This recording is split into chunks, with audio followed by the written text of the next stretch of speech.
നമസ്കാരം. ഇന്ന് കർക്കിടകം 10.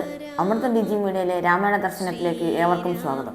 ഭാരതത്തിലെ മഹർഷിമാർ രചിച്ച ഗ്രന്ഥങ്ങളിലെല്ലാം കഥകൾ പ്രധാന ആശയവിനിമയമായിരുന്നു. വ്യാസൻ തന്നെ ഇത് വ്യക്തമാക്കുന്നുണ്ട്. അദ്ദേഹത്തിന്റെ കഥ ഇമാസ്തേ കഥിതാ മഹീയസേ എന്ന ഭാഗത്ത് ഇത് സ്പഷ്ടമായി പറയുന്നു.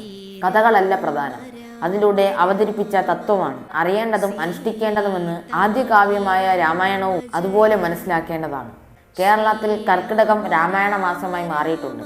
പണ്ട് അതിശക്തമായ മഴക്കാലത്ത് പുറത്തിറങ്ങാനാവാത്ത അവസ്ഥയിൽ ജീവിത ദുരന്തങ്ങൾക്കും അശാന്തിക്കും പരിഹാരമായി ഈശ്വരനിൽ അഭയം പ്രാപിക്കാൻ രാമകഥയിലൂടെ സാധിച്ചിരിക്കാം.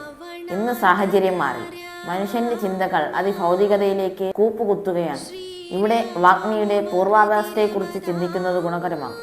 ഇന്നത്തെ മനുഷ്യരെ പോലെ എങ്ങനെയും എല്ലാം വെട്ടിപ്പിടിക്കണമെന്ന ചിന്തയായിരുന്നു തസ്കര ഭാവത്തിലുള്ള രത്നാകരനിലും ഉണ്ടായിരുന്നു. അർഹതപ്പെടാത്തത് പിടിച്ചു പറിച്ച് അന്യരുടെ മനസ്സ് വേദനിപ്പിച്ച് നേടുന്നതെല്ലാം സ്വയം കൃതാനൃത്തമാണെന്ന് തിരിച്ചറിയാതെ അന്ത്യഭൂപത്തിലേക്ക് പതിക്കുമെന്ന് സന്യാസിമാർ ഉദാഹരണ സഹിതം രത്നാകരന് മനസ്സിലാക്കി കൊടുത്തു. ഭാര്യയിൽ നിന്നാണ് അദ്ദേഹം ഇത് ചോദിച്ചറിയുന്നത്. ഈ സത്സംഗത്തിലൂടെ ലഭിച്ച ഉപദേശമാണ് തമോഭാവം മാറാൻ അദ്ദേഹത്തിന് രാമനാമജപം തുണയാകുന്നത്. ആത്മാർത്ഥമായി ജപിച്ചപ്പോൾ ജന്മങ്ങളായി ഉണ്ടായിരുന്ന വാസനകൾ ഇല്ലാതാവുകയും മനസ്സ് ശുദ്ധമാവുകയും ചെയ്തു. ജ്ഞാനഭാസ്കരന്റെ ഉദയത്തോടെ അദ്ദേഹം വാഗ്മിയായി മാറി.